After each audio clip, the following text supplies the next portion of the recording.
Hello and a very warm welcome to the big kickoff brought to you by Racing Post Sport. I'm Luke Moore. I'm joined by Sandro Di Michele, Mark Langdon, Ali Maxwell and of course Mr Alan Kirbishley. And we're going to talk about League One next. And I think the best place to start, chaps, is who's going to win it, who's going to get themselves up into the Championship for the following season. Sandro, why don't I start with you?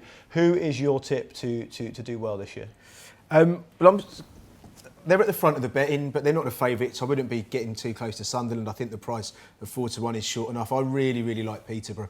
I think they've recruited really well, and I think Mark Beevers was a good signing, but I think the real missing link that they brought in was George Boyd when they signed him last week. I think brilliant bit of business, someone with great experience. Even though he's 33, his energy is incredible. His running stats are phenomenal.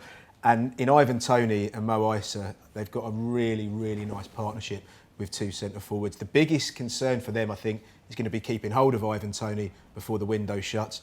There could be a few Championship clubs showing interest in him if they're not already.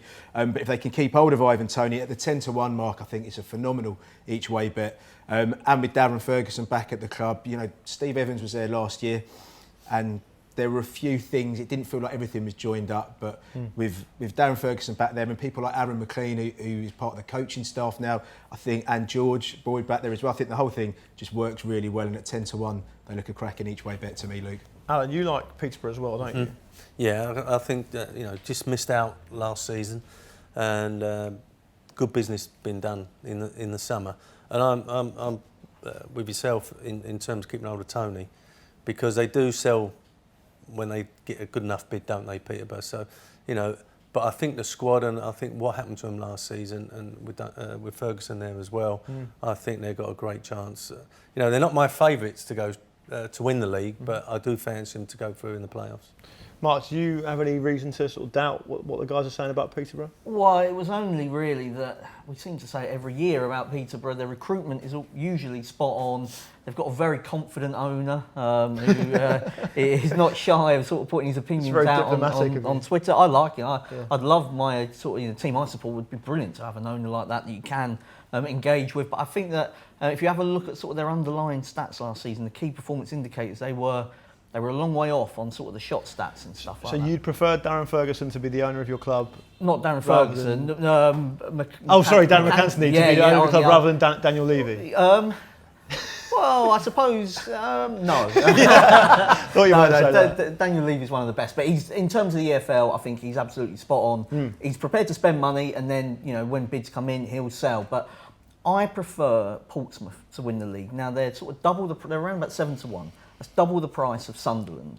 When the two teams met in the playoff semi-final, it was only in May, Portsmouth were favourites to go up. And now I know that they ended up losing to Sunderland, but it was a tight game. There was nothing in it. And Matt Clark has since gone to Brighton, but £5 million for a centre-back in League One enables you to bring in some quality players, and I think that Raggett is definitely somebody that will be one of the best, both boxes in terms of a centre-half in League One. You've got Harrison up front, who didn't quite make the grade. Well, he didn't make the grade at Ipswich, but previously he had done it in League One, so I think he'll give a focal point to the Pompey attack. And also I think Harness from Burton Albion is an absolutely stunning signing. There were a lot of teams that wanted him. He's a big player. He, for me, was one of the sort of missing pieces. You got him and now Curtis on the wings. I know Jamal Lowe is likely to leave the club, but I'm back in Portsmouth. Luke, I know you're a Pompey fan. Get your money on. Thanks very much for the tip. I feel that you go through a summer and you lose your best player already in Matt Clark, possibly going to lose your second best player in Jamal Lowe as well. That's probably going to happen. I can't see that as being a good summer. I know the money comes in, but you've got to invest it properly. Obviously I'm a fan, so I'm biased. The Portsmouth thing is interesting because they beat Sunderland in their Checkatrade Trophy final, of course. It went to the wire, but they were able to close it out. But then when it came to the playoffs, they came up short. I mean, what do you think, Ali? Do you think they've got a good chance? Well, Portsmouth and Sunderland played each other 5 times last season, and it became a great rivalry. So that's something to look forward to in League One this season, because certainly spilled over into the stands as well, sadly. Well, it did a little bit, and those are scenes we don't like to see. It wasn't a great game, was it? No, I'm not sure any of them were particularly great games, but a lot of tension, and that's good. So that's going to be a good battle at the top of the division, perhaps with Ipswich involved as well. They're the second favourite, a fairly short price, and they're They're, as a club, a big name to be down in League One, so they're always going to be at the top of the betting. I think it's difficult to back them at this stage because such a traumatic relegation where everything just went so wrong last season, and not loads of additions. James Norwood, who's right at the top of the top goal scorer market, I think Mark and I both think he will plunder the goals. But it's a squad that looks maybe a little bit young, not that good at the back, and just the starting 11 should be really, really good for League One level for Ipswich. But I personally need to wait a month or two just to see how they shape up. Sunderland, again, with the squad that they have, can see why they're favourites. Now, they really flattered to deceive last season. And my theory on why I think they'll win the league is that either they improve under Jack Ross and he improves his management of the club essentially and takes that squad and fulfills its potential, in which case they should be right at the top, or they start slowly, in which case I don't think it'll be long until Ross would lose his job, in which case I think that there would be many people who could come in, maybe poached from other clubs, other lower league managers, who could come in and get the most out of that squad. I saw the running last year. I went to the Valley to see Charlton play Portsmouth and Sunderland. And you know, both teams bring an enormous amount of fans. And I just get the feeling between the two clubs, I think I much prefer to go and play at the Stadium of Light as the opposition than going to Fratton Park. Yeah.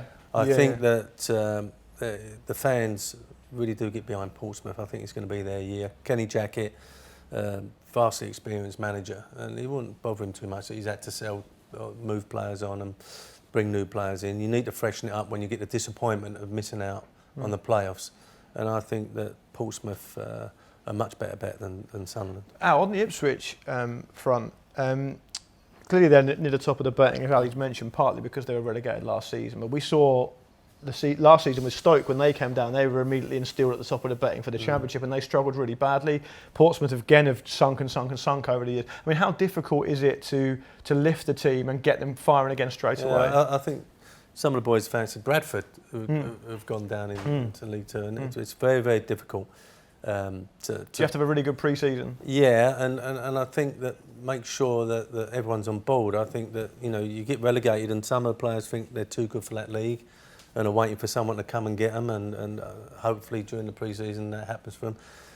You need to make sure that everyone's on board, and that's at the top to the bottom, because that manager who has been relegated, or the club that has been relegated, are under enormous pressure to go straight back up.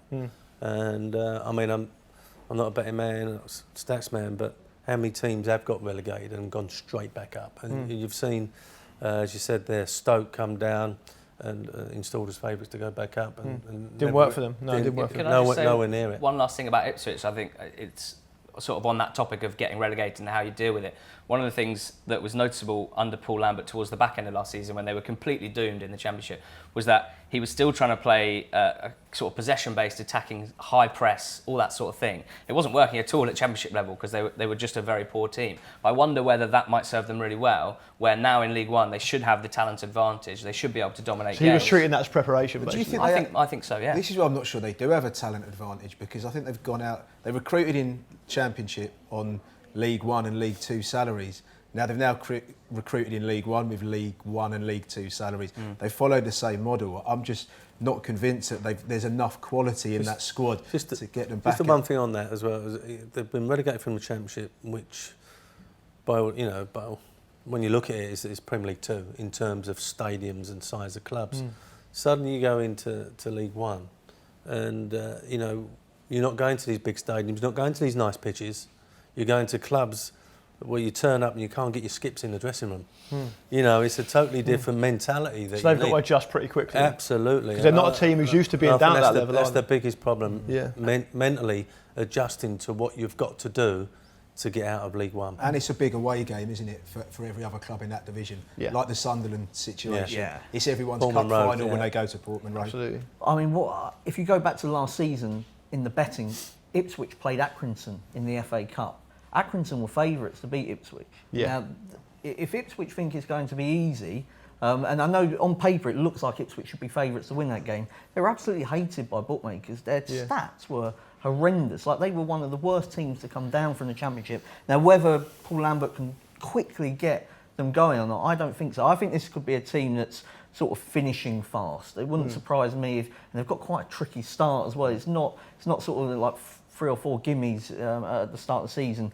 If you fancy Ipswich, I think I'd be backing them around about Christmas time if they're off the pace. Sure. I think they, a bit like I suppose Sunderland got the hang of it towards the end. I think Ipswich might do that. I think the cup final point you make is really important. When Portsmouth were in League Two, the amount of times you'd go to Fratton Park and see 4 and a 5 behind the ball, they made it so difficult because they knew the status of Portsmouth, the quality they had, and they made it so difficult. And it took Portsmouth probably a season or two longer than it should have done to get out of that division. That's a really interesting point because Paul Cook said that when he was Portsmouth manager. Teams would go to Fratton Park in League Two, put 10 behind the ball, and Ipswich will now be facing teams doing that to them, which is something that didn't happen at all last. They were doing that to teams more than anything else, you know. So the ability to get a side that stays positive, like Alan touched on, the fans stay positive because 60, 70 minutes into games, it could still be 0-0. Yeah, it's a real change in mindset and mentality, and just whether the players and the coaching staff can adjust. Now, we've given Ipswich a shout of promotion,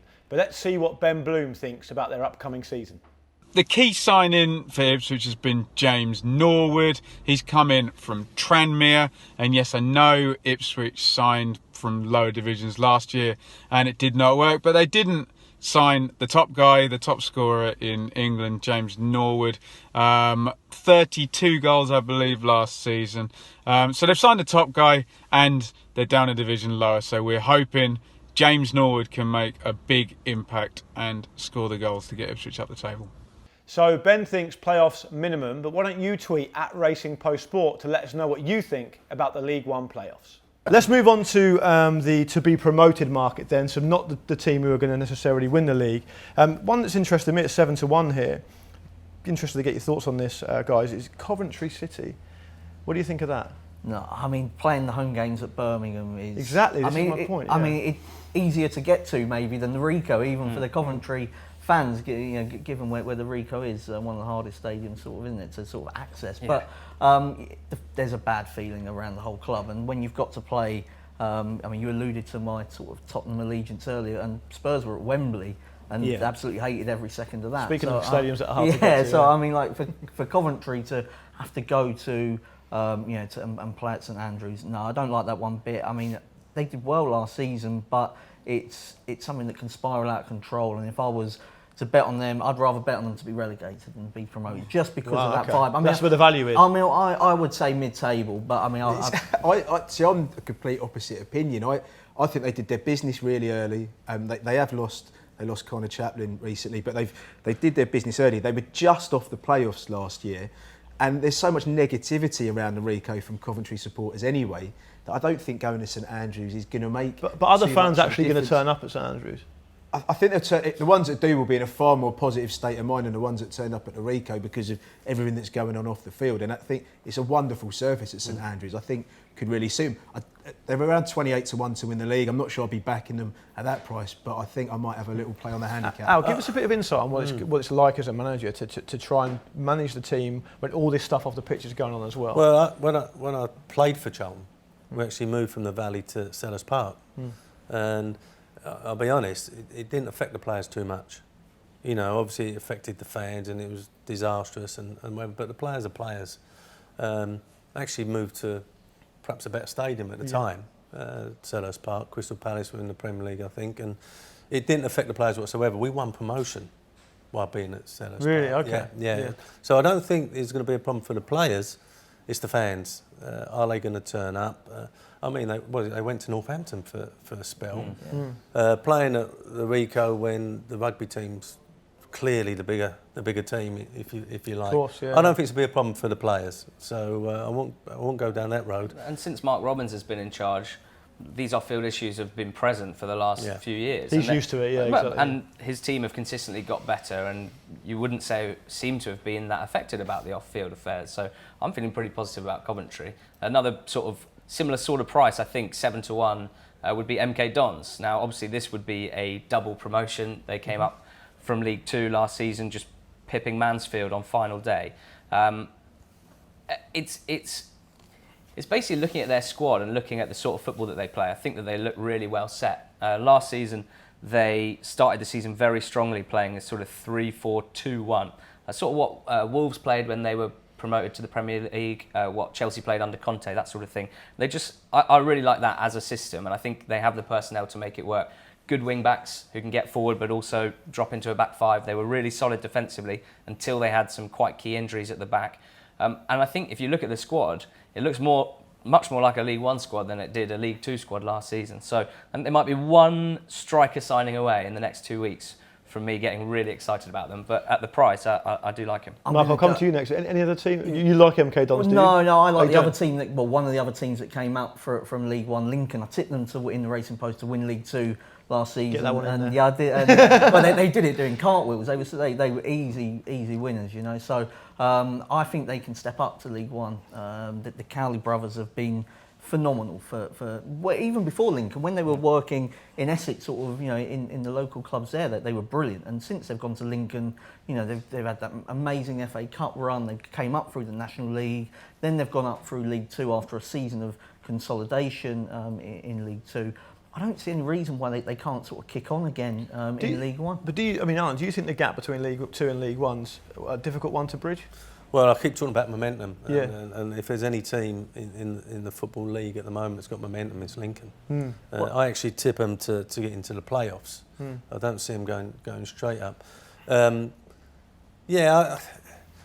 think that when you want to roll, I think that, you know, there's a few teams that have done this over the years. My mind goes back to Watford, you know, boom, boom, boom, you know, and Oldham and one or two other clubs that once they get going, Bournemouth have done it as well. Absolutely, haven't once they get going, and Lincoln's that sort of club. Well, last season Luton did it. I mean, Luton were the best team in League Two, even though they didn't win the title, and then they ended up winning League One. I don't think the gaps, if there's in terms of sort of Premier League to Championship to League One, League Two, the smallest gap is definitely that League Two, League One. I mean, there'd be teams in League Two probably with bigger budgets than what's in League, sort of the bottom end of League One. The other stat that sums it up is obviously 4 teams come up from League Two. No promoted team has been relegated immediately for, I think, 4, 5, 6 years. Right. Now that will probably change this year with the unfortunate situation at Bury, who came up from League Two, favourites to go straight back down. But essentially no team that's come up without this terrible situation at Bury has gone straight back down. Generally speaking, that tells a great story then, that the gap isn't perhaps as large as people think. Well, why don't we move on to top scorer then? There's some interesting players who we fancy to do well. Will Grigg, of course, is the obvious one, but there's a couple of players who are stepping up to League One this season, James Norwood and, of course, John Akinde at Lincoln. I mean, Akinde's 25-1 to be League One top scorer. Yeah, I mean, don't look too far down the list here, Luke. Right. Norwood, I think, is absolutely banker material. I think 10-1's that just huge price. What do you think it is about him that means he can immediately perform in League One? Well, the gap between League Two and League One isn't that great anyway. He's now moving to a team that, even though we've been quite negative about Ipswich, they're still going to be in, you know, around the top 6. I mean, it'd be a disastrous season if they're not. I mean, look at his stats last season, the sort of shots he has, the shots in the box, touches in the box. He is, movement-wise, one of the best players I think I've seen in the EFL, always playing on the shoulder of the last man. Absolute killer in the penalty area. He's been Ipswich are paying him an absolute fortune, and I think he absolutely deserves it. I'm going to mention another Racing Post tip here. Not me. My colleague Aaron Ashley tipped him at 40-1 to win the Golden Boot last season in League Two. Right. I mean, that was an unbelievable sort of pick out, because we're now looking at, you know, one of the best strikers in League One. Never mind League Two. He's 10-1 for League One this season. Sandra, do you like Norwood? I like Norwood, and his stats are unbelievable. The only sort of slight doubt I'd have is he's 29 years old. Why has it taken so long for it to click? But, you know, I think he justifies to be that short in the betting. Someone I've spoken about already, Ivan Toney, assuming Peterborough can keep hold of him. We know the way Peterborough are going to play. They're going to be very good going forward. They're going to create plenty of chances. If they're not successful, I think it will come down to them leaking goals at the other end of the pitch. I think around 14-1 about Ivan Toney. As an each way bet, you're getting 4 places on the top goal scorer markets as well. Alan, you've managed some good strikers over the years. Anyone particularly stand out for you? I'm going with Toney. Yeah? Oh, you mentioned him earlier. Yeah, I mentioned him earlier, and that's the big problem if they end up selling. You know, they've recruited ever so well Peterborough, but we know if that bid comes in, they've always got something else lined up. So, but if he stays at Peterborough, I fancy him. I've got 2 at a longer price. So Johnson Clark Harris, I think, is available around 40-1. Plays for Bristol Rovers. Joined them in January, and was one of the league's top scorers in the second half of last season. I don't think Bristol City are going to be pushing for promotion or playoffs, but it's clear that the whole team is built around him, and he's shown that that's the right thing to do. So I think he could plunder the goals again for them. And then a 200-1 shot, going for some each way value here really, is Fajiri Okunabire. Now he plays for Shrewsbury. Last season was his first in the EFL. He's a young, pacey winger striker type. He scored 10 goals in 38 games, but Shrewsbury were not particularly good. I think that they will be better this season, but it looks like they're playing a 3-5-2, and his strike partner is Steve Morrison. Now, Morrison is obviously veteran experience, but actually, in terms of underlying numbers, one of the best creative strikers that you could possibly play alongside, because he holds the ball up well, flick-ons are good, and I just think at 200-1, what I believe Okunabire will be Shrewsbury's top goal scorer. Well, hang on a minute, Mark, let's not look too far down the bet in Langdon. What do you think about that? Well, I think Shrewsbury are going to have a decent season, actually. Changed his tune already, And he's their key goal scorer. He is, and Morrison. If you look at Gregory's goals last year for Millwall, when Morrison ended up I think his legs had gone for Championship level by the end. But certainly, for the period they were together, he did a lot of brilliant work for Gregory, but he might come second, third or fourth. He ain't coming first. We'll see. Let's lower the tone then, shall we, chaps? To be relegated down to League Two, we've got to talk about it. Accrington Stanley are 10-3, Tranmere Rovers at 7-2. Sandro, anyone particularly take your eye there? Well, obviously it's a very difficult market to bet on this year because of the problems at Bolton and Bury. Yes. So you're pretty much looking at 2 relegation spots as opposed to 4. You think it's that cut and dry, do you? Based on what we currently know, Yeah. I'd say that is the case. I mean, sadly, there's a chance Bolton or Bury might not even be able to fulfil the season, enter a team into the competition. Let's really hope that isn't the case. So then you're looking at 2. The one team that I'd probably be looking at, and it's not that original, but it is Accrington Stanley. What they've achieved is phenomenal. Their budget would probably be in like the bottom 6 or 8 in League Two. Yeah. So the fact that they're competing in the way they are in League One, they stayed up last season, but so much of that came down to Billy Key's goals. And when you looked at the stats last season, he was right up there as one of the best strikers in the division. Billy Key's had a few problems off the pitch that have been well documented, and sadly for Billy, I don't think he's had the best of pre-seasons. If Billy Key's goals were to dry up, now they have got Zanzala who's doing all right there, but I just worry for Accrington whether on the finances they've got, they shouldn't even be in that division. So when the goals start to dry up, I do worry for them. What do you make of the price though? 10-3 at the time of recording. Yeah, it's not the best of prices, but I think based on what's there, it was interesting because the relegation battle in League One last season was unbelievable. Half the team, yeah, half the league. Literally 12 teams. Wimbledon snuck out on the last down by 3 goals, or something, didn't they? Southend as well, got a last-minute winner from Humphreys that sort of kept them up. I mean, it's a tough one to call for you, Mark. Well, Ali mentioned Clark Harris at Bristol Rovers, and he was absolutely brilliant for them. I just wonder if somebody might come in for him before the end of the season. Doncaster are rumoured. If Marcus moves on, Doncaster are a club that have been linked. If Bristol Rovers lose him, then I think they're in big trouble, and they may be in big trouble anyway because this was a team. They've lost a couple of players anyway at the back, but it was, I think, solely reliant on Clark Harris's goals really that kept them in the division in the second half of the season. I saw them lose away at Doncaster. And they were a long. And Donny are a decent team, but they were a long way off Doncaster. So they would be my one. I mean, looks like we've got 2 teams already nailed on. Alan, we talked about Bury and Bolton and the problems they've got. I mean, anything realistic for them? Do you think there's a chance they can galvanise and try and sort of escape it, or is it going to be difficult? Well, I think there's been when there's real unrest with the players. Yeah. As I spoke earlier about Charlton moving grounds and etc. But when there's one more thing to worry about, is it? Yeah, but it's one when the players are very unhappy and not sure if they're getting paid, and as I said earlier about hoping that someone will come in and take them away from the problems. So they've got very difficult seasons, them 2 clubs, and I'm looking at perhaps Southend, who just managed to get out of it, and I know Kevin Bond is desperately trying to recruit players, but it's so difficult with the budget, etc. And then I look at perhaps one of the newly promoted sides, and my mind does go to Tranmere a little bit, because you don't expect all the sides to stay up in this league. So But like last season, it might go right to the wire. Yeah. And you'll have to keep your eye on it. And I mean, it's an interesting situation because you guys have talked quite positively about James Norwood and the goals he can score, but it seems to think, all of us think that Tranmere have got a reasonable chance of going down again. Yeah, the concern when you have a goal scorer of that pedigree who scores such a high percentage of your goals is how do you replace him? Yeah. They got Stephen Payne in, who 2 seasons ago had a good spell with Shrewsbury, not prolific in terms of goals, but a good sort of target man. But last season was sort of basically bombed out of Bristol Rovers, potential attitude problems there. So he's got quite a lot to prove. It's almost impossible for me to imagine that he'll score the same amount of goals or even close to Norwood. So now the onus is on some of their other players to start chipping in from the wing. The wide players from score midfield. goals, don't they? Yeah. The wide players score some goals for Tranmere. I can see the concern, but I really trust in Mickey Mellon, who ever since he's been in charge of that club, they've improved year on year. So I'm not looking to them to go down, really. We've spoken about how there's kind of only 2 slots up for grabs. So for me, you have to be pretty sure that someone's going to be either battling bravely or fairly doomed. And I do worry for Wycombe Wanderers.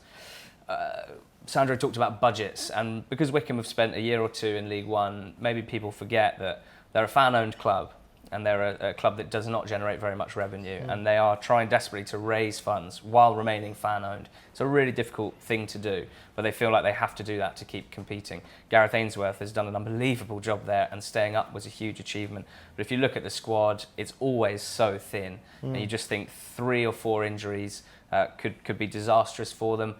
They'll be adding to the squad with loanees, young players who won't be proven, and Ainsworth can get the best out of a squad like that. But I just worry, how much longer can he keep doing it? At this stage, he is Wycombe Wanderers essentially. I mean, he's been there for such a long time. And one thing that probably goes a little bit understated down at Wycombe is if they get into a run of bad results, it can be quite a difficult place to not only play but to go and watch as well. It can be quite a depressive atmosphere down there. His style of play, Wycombe work heavily on stifling the opposition, That's right. don't they?